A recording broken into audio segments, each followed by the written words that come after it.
आज भी हमें सोम मिले। उस सोमपान का पान करने से महर्षि सुश्रुत ने लिखा है कि एक बार सोम याग करके सोमपान किया जाए तो 10,000 वर्ष की आयु प्राप्त होती है। कल ही जब हम वशिष्ठ की गुफा में गए थे, परसों जब विश्वामित्र की गुफा के दर्शन करके वहां गए, वशिष्ठ की गुफा में बहुत सुंदर अपनी गंगा माता की गोद में वशिष्ठ की गुफा है, तो वहां पास में ही अरुंधति की भी गुफा है। तो उस गुफा में बैठने से भी आपको अनेक प्रकार के दिव्य स्वरूप दिखाई देते हैं। तो गायत्री मंत्र का हम आज अपने जो भाषण में इसलिए किया कि उस गायत्री मंत्र का गुंजारव अभी भी हमारे हृदय के भीतर चल रहा है, इसलिए, वरना तो हम अपने दूसरे मंत्रों से ही उनकी आराधना करता। तो इस तरह जब 2-3 साल पहले हमारे विनीश जी ने यहाँ 1 से 7 तारीख तक देहरादून में वो अपना एक विद्यार्थियों के उत्कर्ष के लिए शिविर रखा करते थे, उस शिविर में आना हुआ। तो हमारे यहाँ रोहिणी बेटी है, उसने पूरा हिमाचल का भ्रमण करवा दिया।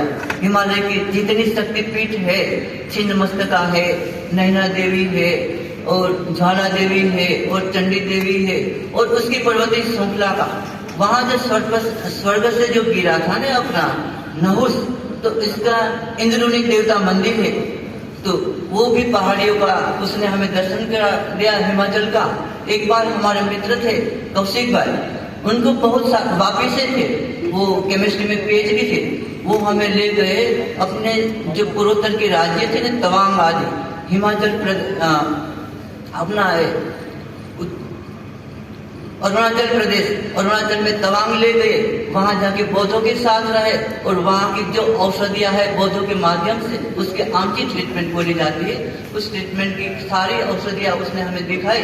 तो हम भी उसके साथ भ्रमण किए। वहां से हमारे जो पूर्वोत्तर की आसाम आए, बहुत ही में आकर हमारा ट्रेन थोड़ा लेट था, तो हमें वहां जाने का मौका मिल गया। अपना ये जो माता जी का मंदिर है, वहां हमने दर्शन किया और दर्शन भी बहुत सुखद रूप से हो गया। वहां से हम पूर्वोत्तर के साथ मणिपुर, मेघालय, मिजोरम, इनकी पहाड़ियों, इनके जंगलों में, इसके एवरग्रीन जंगलों में, उसकी वनस्पतियों के बारे में, उसकी जहाँ हम जाते थे उनके फोड़ा ले जाते थे।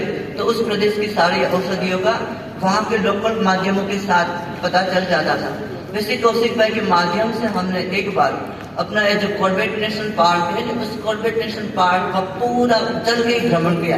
अपना सर्पदुली है, धिकाला है, हाथियों के हजारों की संख्या में वहां टोले रहते हैं। उनका एक प्रसंग सुनाता हूँ। जो 2 हाथी का जब फाइट होता है ना, जब 2 ग्रुप रहता है, हाथियों के बड़े बड़े झुंड रहते हैं। जब 2 झुंड आपस में मिलते हैं, तब 2 जो किंग होते हैं उसके बीच में परस्पर लड़ाई होती है। जब लड़ाई झगड़ा होता है तो एक को मार डालता है या एक पागल होकर जंगल में भाग जाता है। तो ऐसा एक तस्कर जंगल में भाग गया था। मैं अपने जिप्सी से उतरकर उन तस्कर के पीछे पड़ा, धीरे धीरे उनके पास चलता जाता था। उसकी दृष्टि हमारे और नहीं थी, वो तो अपनी मस्ती में थी। और बड़े बड़े पेड़, वहां सालवुड का पूरा जंगल बना हुआ, बड़े बड़े सालवुड के पेड़ है जो हमारे संज्ञा स्थापन दशमानी इत्यादि में और पेन किलर के लिए प्रयुक्त किया जाता है, सुलहर के लिए। तो उस पेड़ को उखाड़ता जाता था, हम उनके पीछे पड़े। जब उनके पीछे पड़े तो हाथी है ना, इस जंगल का किंग है, वो थोड़े ऐसे मस्ती सहन कर सके। तो उसने बड़ी आवाज निकाली, इतना चिंगार लगाया कि चारों ओर जो पर्वत श्रृंखला थी उसमें प्रतिध्वनि आने लगी। तो हम तो घबरा गए कि हमारे पर अटैक हो गया, पग भी ध्रुज गए, हम क्या करें पता नहीं चले। तो हमने पीछे आकर भागने का प्रयास किया, तो हमारे जिप्सी वाले तो चले गए थे, वो थे ही नहीं, हम बचे थे अकेले। जब आगे जाना शुरू किया तो एक अजगर आके पूरा रास्ता रोक दिया। एक और हाथी, एक और अजगर, ऊपर से चीता निकला, हमारे ऊपर से छलांग निकाल कर पूरा साइड में बैठ गया। तो हम अब क्या करें? फिर हमने अपना अस्थिनों का याद किया, तीनों ने मार्ग दे दिया और हम फिर चल गए धिकाला में। फिर हमने काला में अपने रामगंगा बहुत सुंदर नदी है, उसका नाम जो कॉर्बेट नेशनल पार्क था ना, उसका नाम पहले रामगंगा नेशनल पार्क था। तो रामगंगा नेशनल पार्क में वहाँ बड़े बड़े घड़ियाल रहते, मगर जैसे बड़े बड़े मगरमच्छ जैसे मगर रहते, ऐसे मुंह खोल के रहा करते थे, उसके दांत आप गिन सकते हो, 66 दांत रहते। तो हमने देखा, हम उसी समय अपनी संध्या नील समय पे गया करते थे। हमने कहा कि जिस अश्विनों ने हमें हाथी, अजगर और चीते से बचाया, क्या वो हमें घड़ियाल से बचा सकते हैं? तो हम अश्विनों का नाम लेकर नदी रामगंगा से पास हुए, बीच में बीच था, उन पर जाके बैठे।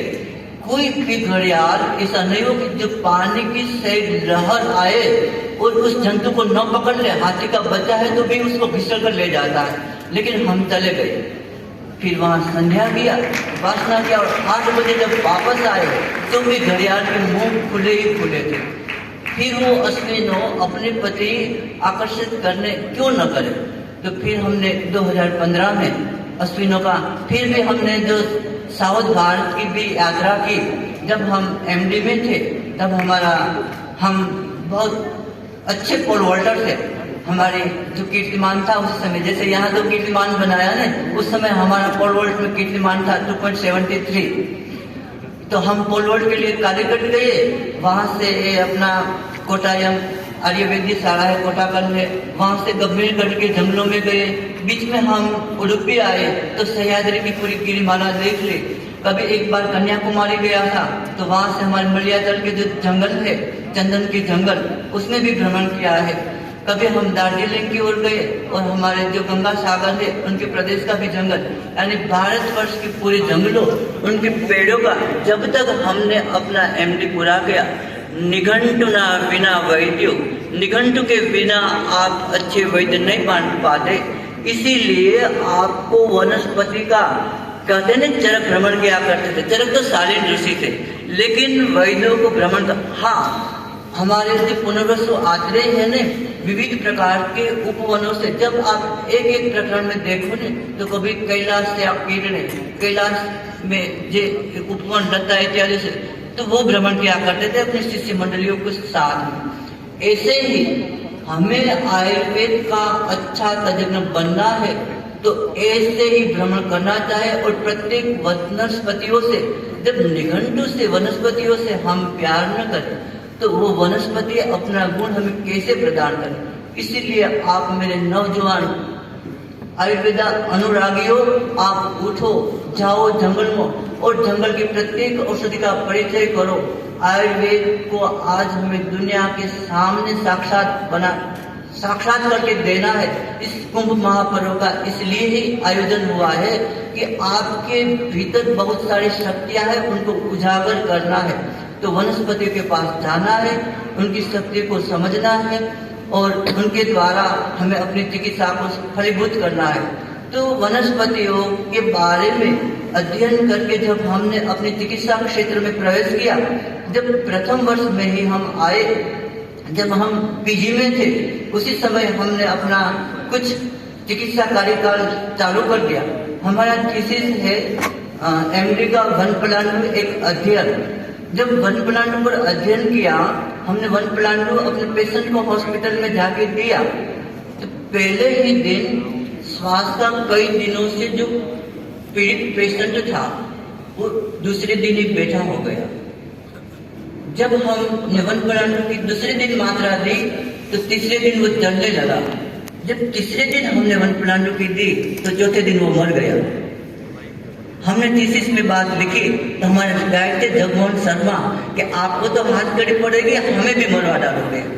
फिर हमने सोचा कि क्या ऐसा है कि हमारे हाथ से पहला ही पेशेंट का उद्घाटन हो गया। मित्रों, ऐसा कहा जाता है कि जब एक पेशेंट मरता है तो आप वैद्य बनते हो, 100 पेशेंट मरते हो तो आप राजवैद्य बन जाते हो।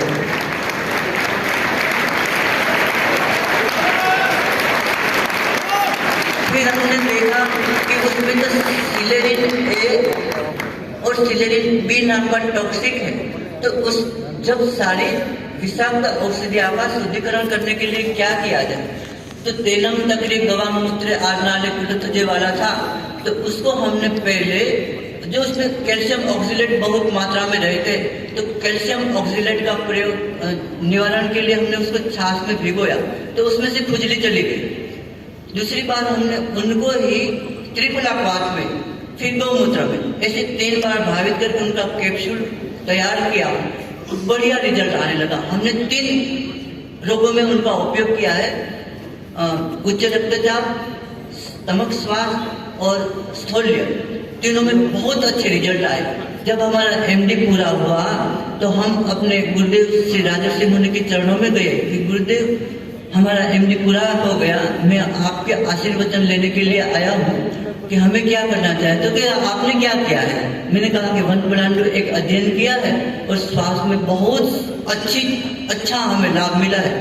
तो कहा कि पांजा भाई आप अपने परिवार को, यानी उनका लाइफ मिशन नाम का एक परिवार था जिनमें बहुत सारे उनके फॉलोअर्स रहा करते थे। मैंने कहा गुरुजी लाइफ मिशन में मैं अवश्य सेवा दूंगा, मेरे लिए कोई परिवार सीमित नहीं रहेगा, चाहे कोई चाहे हमें स्वास्थ्य के लिए बुलाएंगे, हम सभी जगह जाएंगे।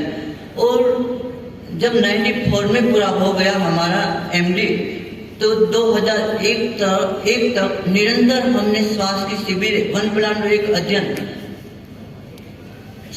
हर गांव में। उसी समय हमारे राजर्षि मुनि को भगवान लकुलिश का साक्षात्कार हो गया था। उसके पहले वो 23 साल तक नित्य निरंतर एक ही कमरे में बैठकर उपासना की थी। जब भगवान लकुलिश का अभी अपना जो विद्यमान काल है 28वीं कलयुगी, उनके सांप्रत देवता भगवान लकुलिश है, उसने साक्षात आकर उससे प्रेरणा दी कि बेटा राजर्षि, तेरा कर्तव्य इतना पूर्ता सीमित नहीं है, तू बैठकर उपासना कर कि तेरा ही मोक्ष कर। समाज में पिछले हुए संस्कृति से दूर हो गए हजारों लोगों को अब फिर तू उत्थान कर, उसके लिए निकल। तब राजर्षि मुनि उसके लिए निकले, तो जिस गांव जाते थे उस गांव को मेरा भी प्रचार कर देते थे कि हमारा एक सेवक है पांचा भाई करके, स्वास्थ्य पर उसने थीसिस किया, अगर आप में कोई स्वास्थ्य का पेशेंट हो तो इस दिन शिविर रखेंगे। तो मैं उनके पीछे पहुंच जाता था, शिविर करता था, और जब पेशेंट को नाड़ी पकड़ के पूछता था कि आपने अभी तक कितनी दवा खाई, वो बताते थे कि पोथड़ा भर के, यानी पूरा भर के हमने दवा खाई। वो सब स्टेरॉइड के डिपेंडेंट रहते थे। ऐसे लोगों को मैं 30 वन प्लांट कैप्सूल देता था, एक पेशेंट को 30 यानी 15 दिन का सुबह शाम तुलसी के स्वरस और मधु के साथ उसका अनुपान देकर दे देता था। तो जब दूसरी बार आता था तो पोथड़े पर खाई हुई दवा जो देवी पास से चिकित्सा आती है, राजर्षि मुनि बताते थे ना कि हमारा सेवक है और अपने वन प्लांट अपना ही द्रव्य, उनका ही द्रव्य, तो इतना काम कर जाता था कि उस समय पंचमहाल के हमने एक गांव में पंचमहाल जिला अंग्रेजों के समय एक बार हाईली ट्यूबरक्लोसिस से यक्ष्मा से पीड़ित विस्तार था।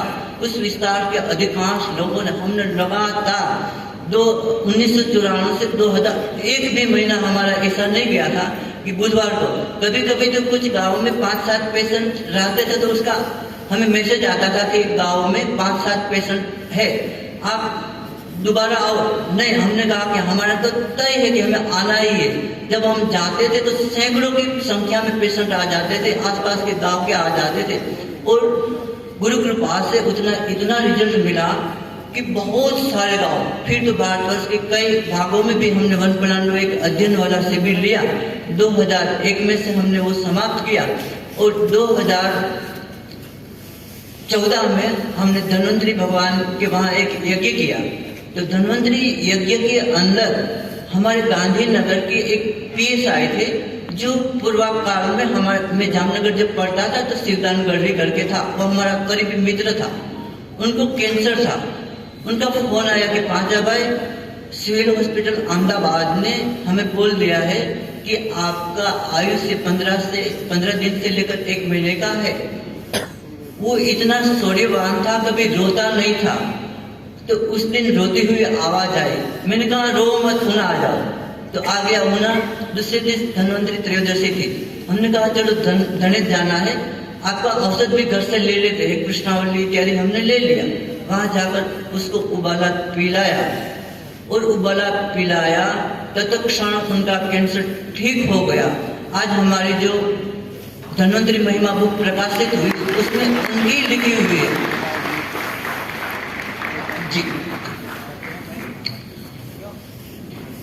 फिर धन्वंतरी की कृपा से हम वहाँ धन्वंतरी यज्ञ, धन्वंतरी त्रयोदशी को बड़ा यज्ञ करते हैं और उसके बाद हर महीने में एक छोटा यज्ञ करते हैं। प्रतीक रूप हर महीने के पिछले गुरुवार को आसपास के लोग आते हैं। आज भी निरंतर प्रतिमास हमारी वहाँ चिकित्सा सेवा चल रही है। वहाँ एक धर्मेंद्र भाई करके आए थे गांधीनगर से, हमारे मित्र थे, तो उसने कहा कि ऐसा अगर है तो हम गांधीनगर में भी करें। तो हमने कहा कि अगर आप अश्विनों का मंदिर बनाओ तो हम वहाँ भी आए। तो वहाँ हमने अश्विनों का मंदिर बनाया और मंदिर में भगवान को जो अन्नादिवास किया जाए तो हमने यव में उसको अन्नादिवास किया और यव के अंदर उनको रखा गया। उस यव का हमने जो चरक सुश्रुत अष्टांग हृदय में लिखी थी कि गाय को जव खिलाया जाए, उस जव का प्रमेय में प्रयोग किया जाए। तो हमने वैसे ही प्रयोग किया।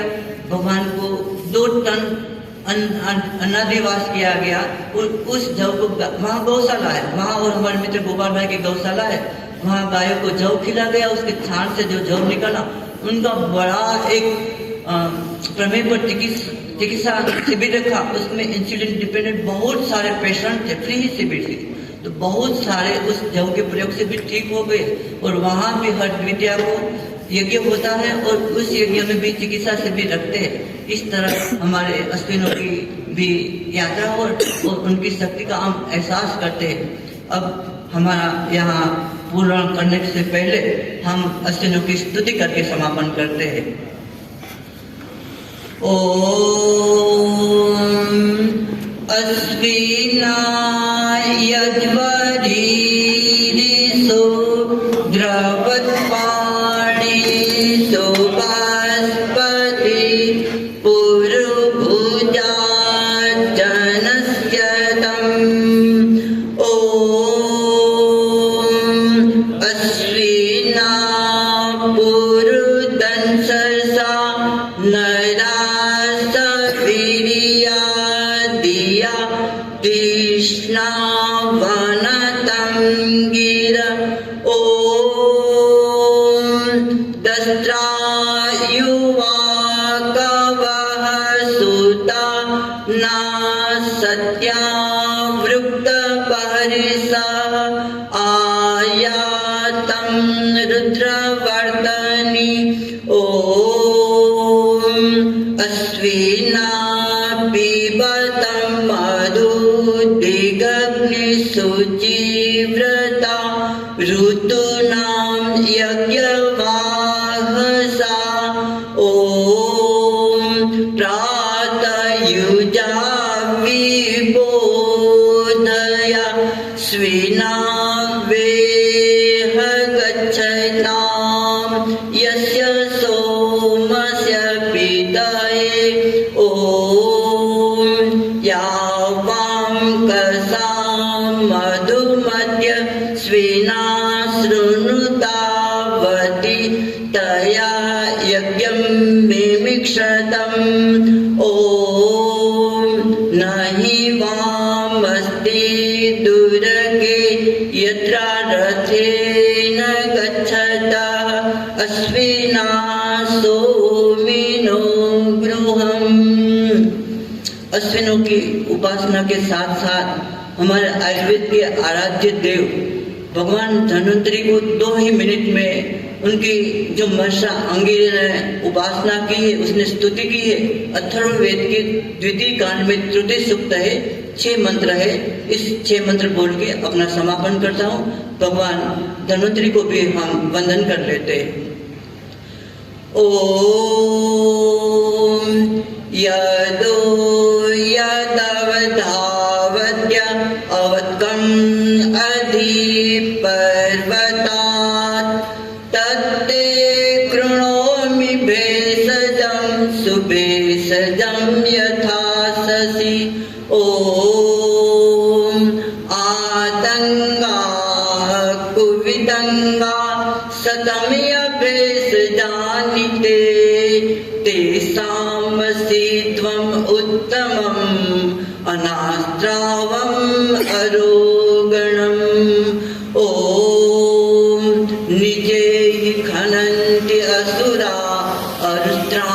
त्राणमिदं महत् तदास्त्रावस्य भेषजं तद्रोगम् अनिनसत् ॐ उपतिका उद्भरन्ति समुद्रादधि भेषजं तदास्त्रावस्य भेषजं तद्रोगम् असिसमत् ॐ अरुत्राणमिदं महत् तदास्त्रावस्य भेषजं तद्रोगम् अनिनसत् ॐ सन्नो भवन्त्वापः औषधयः शिवा इन्द्रस्य वज्रो अपहन्तु रक्षसाम् आरात् विसृष्ट इषवा पतन्ति रक्षसाम्।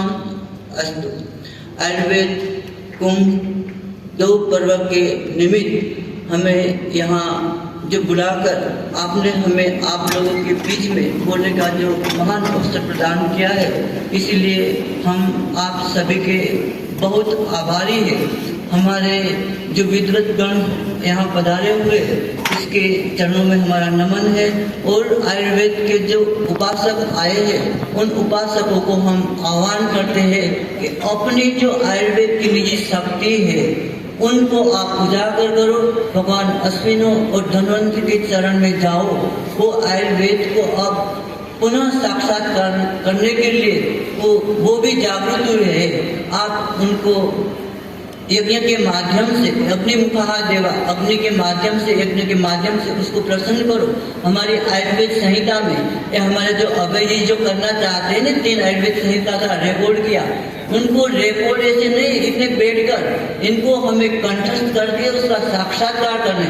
जैसे हमारे नाना जी करते थे ना, सबको साक्षात्कार कराते थे प्रत्येक संहिता को। इसी तरह से हमारे प्रत्येक मंत्र है, प्रत्येक श्लोक है, उस श्लोक का टीका प्रवीण जी के साथ रात को बैठे थे तो बोले थे कि 7 बार चरक संहिता का सटीक, तो हमें टीका के साथ उनका अध्ययन करना है। मेरे आयुर्वेद के अनुरागी मित्रों, उठो जागो और हमारे आयुर्वेद को उन्नत करने के लिए हमसे जितना जो हो सके उतना करने के लिए तत्पर हो। अस्तु।